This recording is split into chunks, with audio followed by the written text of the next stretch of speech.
세계보건기구 WHO에서 3월 11일 날 코로나 팬데믹을 선포했습니다. 코로나 세계 대유행을 선포했죠. 세계보건기구는 1968년에 홍콩 독감, 그리고 40년 후인 2009년 신종플루 유행 당시에 이 팬데믹을 선포한 적이 있었습니다. 세계 대유행을 경고한 것이죠. 세계보건기구 사무총장은 최근 2주 사이에 중국에서 발생한 코로나19 확진 사례가 13배 크게 늘어났고 피해국도 3배로 늘었다. 현재 114개국에 11만 8천여 건이 접수되었고 4,291명이 목숨을 잃었다. 앞으로 몇 주 동안에 확진자와 사망자, 피해국의 수는 훨씬 더 증가할 것으로 예상된다면서 이 팬데믹을 선언한 그 배경을 밝힌 적이 있었습니다. 이 코로나19는 작년 12월 1일 중국 후베이성 후안시에서 최초로 발견이 되었습니다. 3개월이 지나서 이 코로나19는 전 세계로 확산이 되어서 팬데믹, 즉 세계적인 대유행이 되고 말았습니다. 미국도 확진자 수가 1,700명을 넘어서면서 어제 국가 비상사태를 선포했습니다. 이 코로나 팬데믹은 단순히 코로나 환자만 늘어나는 것을 의미하는 것이 아닙니다. 우리 생활 전 분야에 있어서 막대한 영향력을, 막대한 피해를 안겨주고 있습니다. 거의 이전에 우리가 경험하지 못했던 그런 새로운 세상을 지금 우리가 경험하고 있다고 말해도 과언이 아닙니다. 한국을 위시해서 세계 정시가 대폭락을 했습니다. 비관적으로 보는 사람들은 앞으로 정시가 반토막 날 것이다 라고까지 말하는 사람들도 있습니다. 사회, 경제, 정치, 문화, 교육, 스포츠 분야까지 지금 엄청난 그런 파급 효과를 주고 있습니다. 모 경제신문사에서는 이번이 코로나19로 인하여 미치는 그 영향력이 3차 세계대전급 공포라고 그렇게 표현을 한 적이 있습니다. 3차 세계대전 공포다. 즉 3차 세계대전이 일어나면은 이런 공포가 주어질 것인데 그 공포를 지금 우리가 미리 경험하고 있다라고 그렇게 표현을 했습니다. 우리가 생활 속에서 피부로 와닿는 것은 일단 길거리에 사람들의 왕래가 많이 줄었죠. 모든 모임들이 취소되고 있습니다. 사회적 거리를 두라는 이 질병본부의 그 권장사항에 의해서 관중들이 열광하는 스포츠 경기들도 이제 다 취소되고 있습니다. 다만 사람들이 많이 보이는 곳이 어디냐? 마스크 오부제로 인해서 마스크를 사려는 사람들이 약국 앞에 줄을 서서 장사진을 치고 있는 모습이 유일하게 달라진, 사람들을 볼 수 있는 그런 또 기이한 현상이기도 합니다. 심지어 교회 예배당에서 드리는 예배도 영상 예배로 대체해야 할 정도로 지금 막대한 영향력을 미치고 있습니다. 이 코로나 팬데믹의 더 큰 피해는 사람들에게 안겨주는 두려움, 공포심입니다. 불안증이죠. 지난주 코로나19 사태로 인해서 그 돈에도 이제 이 코로나가 바이러스가 묻을 수가 있으니까 화폐를, 지폐를 소독한다면서 전자레인지 속에 5만 원권 36장을 넣어서 소독하다가 태워버린 그런 사건도 여러분들 매스컴을 통해서 이미 보았을 것입니다. 그만큼 사람들의 불안감이 가중하고 있다는 것이죠. 주변에 있는 사람들이 기침만 해도 사람들이 화들짝 놀라면서 경계를 하며, 기침한 사람들은 마치 죄인이 된 것이냐, 그렇게 분위기가 그렇게 되고 맙니다. 곽승주 서울대 심리학 교수는 코로나19에 대해서 계속 생각하고 상상하다 보면은 불안과 공포증, 사람에 대한 불신이 점점 더 커져 나간다고 말을 합니다. 한글을 막 배운 아이가 그 우체통에서 우체함에서 편지를 가지고 오는데, 이 아이가 마스크를 하고 장갑까지 끼고, 그리고는 그 우편함에 있는 편지를 들고 엄마에게 가지고 옵니다. 엄마 이거 조심해서 읽어야 돼요. 잘못 만지면 큰일 나요. 왜 그러냐 했더니만은 이 편지가 중국에서 온 편지라는 겁니다. 그래서 엄마가 받아서 편지 겉봉통을 보니까 겉봉투에 뭐라고 이제 소인이 찍혀져 있었느냐면은 동서울 우편 집중국, 이렇게 소인이 찍혀 있더라는 겁니다. 동서울 우편 집중국.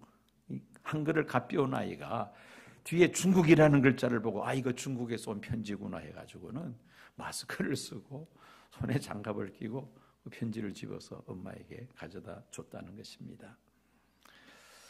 어린이집, 학교, 학원 모두 휴교 또 휴원을 하다 보니까 아이들이 갈 데가 없습니다. PC방에 가면 또 PC방에서 감염이 된다 그러지. 동네 나가서 놀다가 또 동네 아이들에게 감염될 수도 있고. 그러니까 하루 종일 집안에만 있습니다. 이 집안에 갇혀 있는 자들이 이 확진자가 아닌 확진자로 표현하기도 합니다. 온종일 집에만 있다 보니까 살만 찌고 그 우울하다는 이야기죠. 이 확진자들의 이동 경로는 어떠냐? 소파, 냉장고, 식탁, 소파, 냉장고, 식탁, 동선이 그렇게 됩니다. 그러다 보니까 확진자가 되고 말더라는 겁니다. 별로 웃지도 않으시네요. 마스크를 써서 웃는 모습도 보이지도 않습니다. 자, 이 자가격리 또는 사회적 거리두기를 하느라 집에만 머무르다 보면은 사람들이 우울증을 가질 수도 있다고 그렇게 말을 합니다. 권준수 서울대병원 정신건강의학과 교수는 현재 자체적으로 집에만 머무는 사람들이 많아지면서 고립감으로 인한 우울증 위험이 크다고 그렇게 지적을 했습니다. 코로나19 바이러스로 인하여 불안감이 점점 더 커져나가는 이러한 시점에서 안심하라, 두려워 말라 라는 제목으로 말씀을 전하면서 함께 은혜를 나누고자 합니다. 참고로 이 설교는 제가 4년 전에 1916년에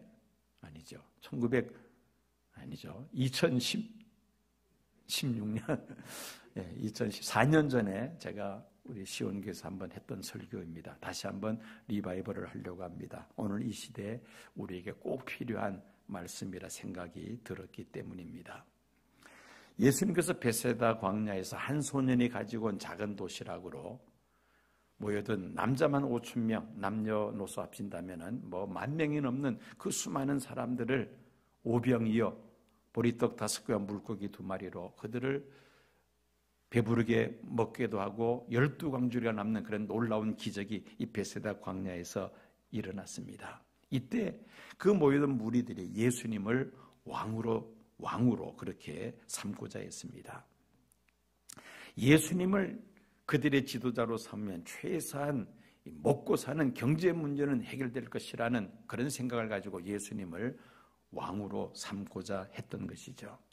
그러나 예수님은 제자들을 배워 태워서 갈릴리 호수 건너 가버나움으로 가게 하시고, 그리고 모이던 무리들을 다 해산을 시키십니다. 그리고는 산에 올라가셔서 예수님은 기도하십니다. 제자들은 예수님의 말씀에 순종해서 배를 저 가버나움으로 향하고 있었습니다. 그런데 그 갈릴리 호수 한가운데 이르렀을 때에 그 가버나움으로부터 세찬 바람이 불어오는데 풍랑과 함께 도저히 배를 운항할 수 없을 정도로 그 세찬 풍랑이 일기를 시작합니다. 마태복음 14장 24절 보면은 배가 이미 육시에서 술이나 떠나서 바람이 거스름으로 물결로 말미암아 고난을 당하더라. 배를 타고 가버나움으로 가면서 그만 풍랑으로 말미암아 제자들이 심한 고생을 하고 있었다는 말입니다. 우리가 신앙생활을 하면서 겪는 고난에는 세 가지 고난이 있습니다. 첫째는 하나님의 말씀을 거스름으로 겪는 고난이 있습니다. 하나님 말씀에 순종하지 아니함으로 겪는 고난. 예를 들어서 요나 같은 경우에 하나님께서 요나에게 니느웨에 가서 하나님의 심판을 대언하라고 말씀하시는데 요나는 가지 않습니다. 니느웨로 가지 않고 반대 방향으로 다시스로 가는 배를 타고 가죠. 그로 인하여 그 요나가 탄 배가 큰 풍랑을 만나게 됩니다. 하나님의 말씀을 거스림으로 인하여 요나는 큰 풍랑을 맞이했다는 것이죠. 또 두 번째는 다른 사람의 불순종함으로 겪는 또 고난이 있습니다. 예를 들어서 사도 바울이 죄수의 신분으로 이제 그 가이사랴에서 로마로 배를 타고 이송이 되는데 바울이 그 선장과 백부장에게 항해를 중단할 것을 요청합니다. 큰 풍랑을 만나게 될 터인데 항해를 중단하는 것이 좋겠다. 하지만 선장이 그 말을 듣지 않죠. 계속 항해를 하다가 그만 유라굴로 광풍을 만나게 됩니다. 14일 동안을 그 광풍에 시달리다가 그만 배가 자초가 되죠.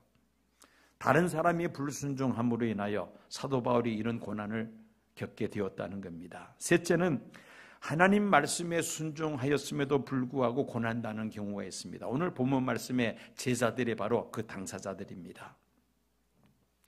주님의 말씀에 순종하여 믿음으로 살고자 애를 쓰는데 느닷없이 광풍이 일면 소리가 고난당할 때가 있다는 것입니다. 오늘 본문에 기록된 제자들이 바로 이런 고난을 겪게 되죠. 왜 제자들이 이런 고난을 겪게 되었을까?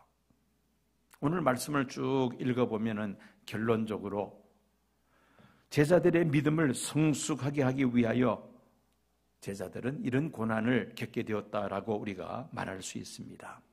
초자연적인 역사를 통하여 예수님께서 하나님의 아들 되심을 제자들이 확신하게 되었다는 것이죠. 33절 보면은 배에 있던 사람들이 예수께 절하며 이르되 진실로 하나님의 아들이로소이다 하더라. 예수님이 정말 하나님의 아들이라는 사실을 그 고난을 통해서 그들이 알게 되었다는 것입니다. 우리들도 세상 살면서 고난 겪을 때가 있습니다. 그럴 때 우리가 두려워하거나 불안해할 것이 아니라 우리는 믿음을 가져야만 합니다. 고난을 통하여 우리에게 들려주시는 하나님의 음성을 들을 수 있어야 한다는 말씀입니다. 한밤중에 갈릴리 호수에서 풍랑으로 고난 중에 있는 제자들에게 예수님께서 찾아오셨습니다. 25절 말씀, 밤사경에 예수께서 바다 위로 걸어서 제자들에게 오시니, 밤사경이라 하면 지금 우리가 사용하는 시간으로 따진다면 새벽 3시에서 6시 사이입니다. 한밤중이죠. 칠흑 같은 암흑의 한밤중입니다. 이미 예수님은 그 한밤중에 제자들이 갈릴리 호수에서 거센 풍랑으로 고생하고 있다는 사실을 이미 알고 계시죠. 예수님께서 초자연적인 능력으로 물 위를 걸어서 고난당하고 있는 제자들에게 찾아오셨습니다. 주님은 우리가 인생의 깊은 고난 속에 있을 때에 우리에게 찾아오시는 사랑의 하나님이신 줄로 믿습니다. 사랑하는 자녀들이 고통 중에 있을 때에 결코 외면하시는 분이 아니라는 것입니다. 자녀들이 그 아픔을 겪을 때에 그 자리에 함께 하셔서 함께 아파하시는 분이 바로 주님이신 것입니다. 환난과 고통과 두려움과 불안의 깊은 밤중에 찾아오시는 하나님이시라는 말씀입니다. 야곱은 에서에게 돌아갈 장자의 명분을 취하려 하다가 그만 외삼촌 라반이 살고 있는 밧단 아람으로 피신가는 신세가 되고 맙니다. 광야에서 지쳐 쓰러져 돌을 베개 삼아 잠을 자고 있을 때에 하나님께서 야곱에게 찾아오셔서 야곱에게 소망을 주십니다. 욥은 모든 재산과 모든 자녀들을 일시간에 다 잃어버리고 맙니다. 몸뚱아리마저도 독한 피부병으로 괴로워하고 있었으며 곁에 있는 아내마저도 하나님을 저주하고 죽으라고 말하고는 가출해버리고 맙니다. 이런 상황 속에서 하나님은 욥의 믿음을 확인하시고 욥에게 찾아오십니다. 그리고 욥을 다시 일으켜 세워주십니다. 엘리야는 아왕의 아내 이세벨이 자신을 죽이고자 한다고 하는 말에 그만 낙심이 되어서 광야로 도망하여 나무 그늘 아래 쓰러져 있을 때에 하나님께서 찾아오셔서 엘리야를 다시 일으켜 세워주시죠. 바울과 실라가 귀신 들려 점을 치고 있던 여종에게서 귀신을 쫓아내매 그 여종이 더 이상 점을 치지 못함으로 인하여 수익이 중단되자 그 여종의 주인의 고발로 바울과 실라가 간원에게 체포가 되어서 깊은 옥에 갇히게 됩니다. 주님께서 바울과 실라가 갇혀있는 그 옥에 찾아오셔서 바울과 실라를 자유케 해주십니다. 해방시켜 주셨습니다. 제2차 세계대전 때 600만 유태인들이 비참하게 집단 학살당했던 도케스 시리죠. 자신은 하나님의 택한 백성이라는 강한 자부심을 가지고 살아왔는데 이 유태인들이 마치 도살장에 끌려가는 소나 되지만도 못한 대우를 받으면서 이 도케스 실에서 연기로 다 사라집니다. 당시 이 죽음의 현장에는 유태인들의 피 맺힌 절규와 가득했다고 합니다. 많은 유태인들의 영문도 모른 채 죽어가면서 하나님 당신은 지금 어디 계십니까? 하나님이 살아계신다면 왜 우리가 이렇게 고난받아야만 합니까? 외침이 수도 없이 터져나옵니다. 그런데 연합군이 이 유태인들이 죽어갔던 수용소를 탈환해서 수용소 벽을 보다가 한 구석에 희미하게 적혀있는 찬송가 가사를 보고 깜짝 놀랍니다. 그 크신 하나님의 사랑 말로다 형용 못하네. 하늘을 두루마리 삼고 바다를 목물 삼아도 하나님의 사랑을 다 기록할 수 없겠네. 그 찬송가 가사가 구석에 적혀져 있더라는 것입니다. 지옥과 같은 그 도케스 실에서 절망과 잔인한 학살 가운데서도 이 모든 것을 넘어서서 하나님은 우리와 함께 하시고 하나님은 우리와 함께 고통을 받고 계신다는 그런 고백을 찬송을 통해서 하나님 앞에 드렸던 것입니다. 한쪽 구석에 또 이런 글씨가 적혀져 있었다고 합니다. God is here. 하나님은 여기에 계신다. 더 이상 견딜 수 없는 그 고통 속에서도 하나님은 그들과 함께 계신다는 유태인들의 고백입니다. 이사야 선지자는 성도들이 어떤 상황에 처한다 할지라도 하나님께서 함께 동행해 주실 것을 이렇게 노래하였습니다. 이사야 43장 2절 말씀입니다. 내가 물 가운데로 건널 때 내가 너와 함께하고 내가 강을 건널 때에도 물이 너를 침몰시키지 못할 것이다. 내가 불 속을 걸어가도 그을르지 않을 것이며 불꽃이 너를 태우지도 못할 것이다. 고난 속에 있는 하나님의 백성들을 하나님은 버려두지 아니하시고 외면하지 아니하시고 함께 하시는 하나님이신 줄로 믿습니다. 예수님께서 물 위로 걸어서 제자들에게 오시는 모습을 본 베드로는 예수님께 요청합니다. 나를 명하사 물 위로 오라 하소서. 베드로는 자신도 예수님처럼 물 위를 걸어서 예수님을 만나기를 원했다는 말씀입니다. 예수님께서 오라고 말씀하실 때 베드로는 용감하게 배에서 내려 물 위를 걷기를 시작했습니다. 베드로는 모험적인 믿음의 사람이었습니다. 그런데 베드로가 몇 발자국 걷다가 그만 물속으로 빠져들어가기 시작했습니다. 베드로가 물 위를 걷다가 물에 빠진 이유가 무엇입니까? 31절에 그 이유를 우리가 발견하게 됩니다. 바람을 보고 무서워 빠져가는지라. 예수께서 즉시 손을 내밀어 그를 붙잡으시며 이르시되 믿음이 작은 자여 왜 의심하였느냐. 베드로가 예수님께서 오라고 하시는 그 말씀에 용기를 내어서 자신도 그 풍랑이는 바다 위로 발을 디뎠습니다. 그리고 몇 발자국 걸었습니다. 거기까지는 좋았습니다. 그런데 그의 시선을 예수님에게서 사납게 부는 바람과 풍랑으로 시선을 돌림과 동시에 그만 믿음이 약해지면서 두려움이 엄습해 오기 시작합니다. 캄캄한 밤에 바다 한가운데서 거센 바람과 넘실대는 풍랑을 보는 순간 믿음이 사라지면서 두려움에 사로잡혔던 것입니다. 그 순간 물속으로 빠져들어가기 시작했습니다. 예수님께서 십자가에 달리시기 전날 밤 최후의 만찬을 베푸시고 오늘 밤에 너희들이 다 나를 버리리라 말씀하십니다.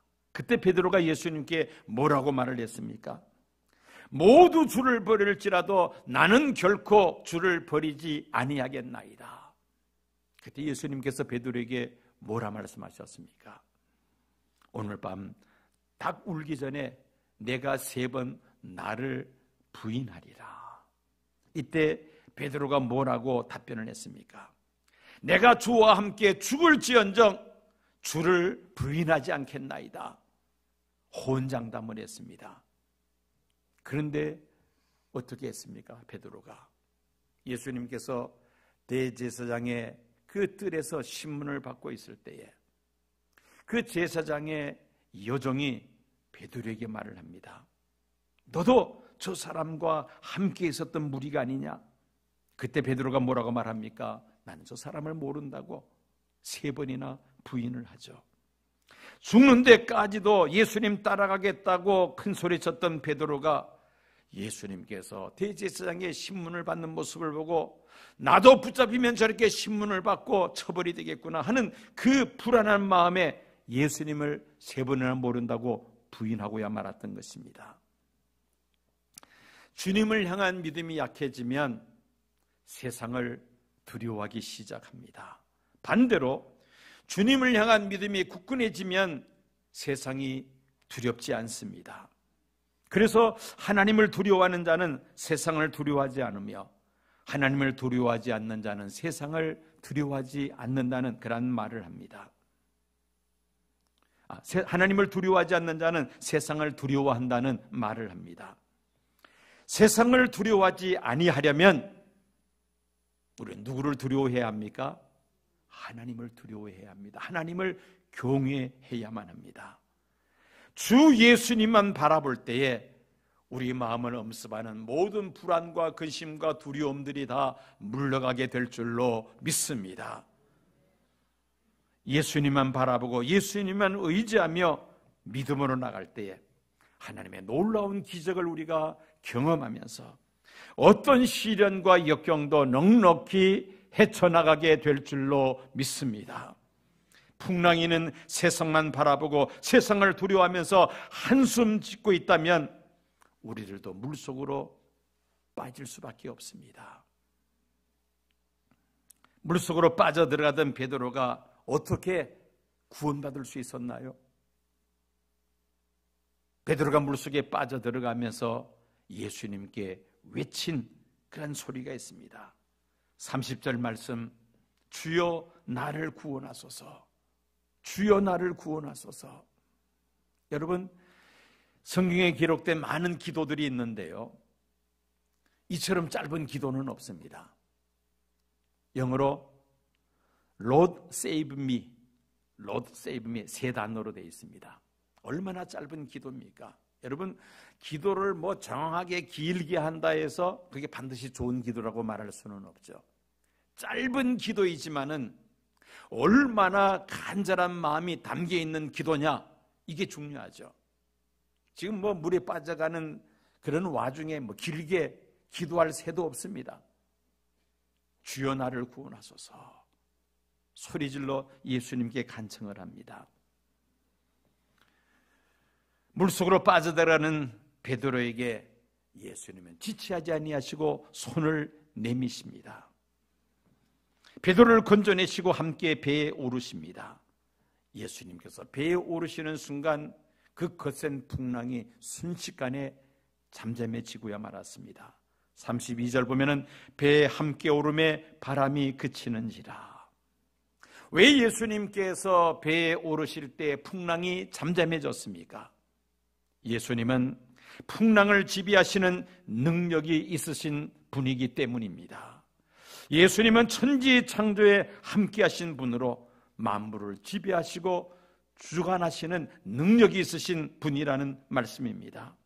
이 놀라운 광경을 목격한 제자들이 비로소 예수님께 무릎을 꿇습니다. 33절, 배에 있는 사람들이 예수께 절하며 이르되 진실로 하나님의 아들이로소이다 하더라. 여러분들 가운데 거센 풍랑을 맞이하여 고생하고 있는 성도님들 계십니까? 지금 우리 모두 다 이 코로나의 풍랑에 휩싸여 있습니다. 어떤 분들은 건강의 풍랑, 어떤 사람들은 가정의 풍랑, 또 사업과 직장의 풍랑, 신앙생활의 풍랑을 만난 사람들도 있습니다. 예수님께 구원의 손길을 펼쳐야만 합니다. 주여 나를 구원하소서, 하나님 나를 살려주십시오. 하나님 앞에 손을 내밀 때에 하나님께서 결코 우리를 외면치 아니하시고 우리를 건져내시는 줄로 믿습니다. 예수님께서 내가 담배에 올라타시면, 예수님께서 내가 담배의 선장이 되시면 거센 풍랑이 잠잠게 될 줄로 믿습니다. 코로나 광풍이 전 세계를 몰아치고 있습니다. 내일 일을 예측하기 어려운 상황입니다. 국민들이 불안해하고 두려워하고 있습니다. 마치 캄캄한 밤중에 바다 한가운데서 광풍을 맞이한 배와 같은 운명 속에서 우리는 하루하루를 살아가고 있습니다. 이 풍랑 속에서 불안해하고 두려워하고 있는 우리들에게 예수님은 말씀하십니다. 안심하라, 나니 두려워하지 말라. 줄여서 안심하라, 두려워 말라 우리에게 말씀하고 계십니다. 다 같이 한번 따라해 보겠습니다. 안심하라, 두려워하지 말라. 광풍에 휩싸여 있는 우리들도 베드로와 같이 주님을 바라보아야만 합니다. 그리고 주여 나를 구원하소서, 주여 우리를 구원하소서, 주님 이 한국을 구원하여 주시옵소서. 하나님 앞에 부르짖어 기도할 때에 하나님께서 손을 내미사 우리를 건져내실 뿐만 아니라 이 광풍을 하나님께서 잠잠케 해 주실 줄로 믿습니다. 전 세계가 진동하며 전 세계가 지금 불안에 떨고 있습니다. 이러한 때에 우리는 이 코로나 바이러스를 보고 불안해할 것이 아니라 이 코로나 바이러스를 주관하시는 살아계신 하나님을 믿음의 눈으로 바라보아야만 합니다. 하나님을 경외하고 하나님을 두려워하면 이 코로나19 바이러스가 더 이상 두려움의 대상이 아닙니다. 그렇다 해서 위생규칙을 지키지 말라 그런 말은 절대 아닙니다. 우리가 해야 될 도리는 충분히 해야겠죠. 그러나 여기에 대한 지나친 불안, 두려움, 근심, 걱정, 이것이 우리에게 문제라는 것입니다. 세상을 바라보고 우리가 두려워하거나 불안해할 것이 아니라 안심하라, 두려워 말라는 주님을 우리가 바라보며 주님의 음성을 귀를 기울이며 주님 앞에 우리가 기도할 때에 우리의 마음속의 모든 불안과 두려움들이 사라질 것이며 이 광풍을 넉넉히 우리가 극복하게 될 줄로 믿습니다. 말씀을 기억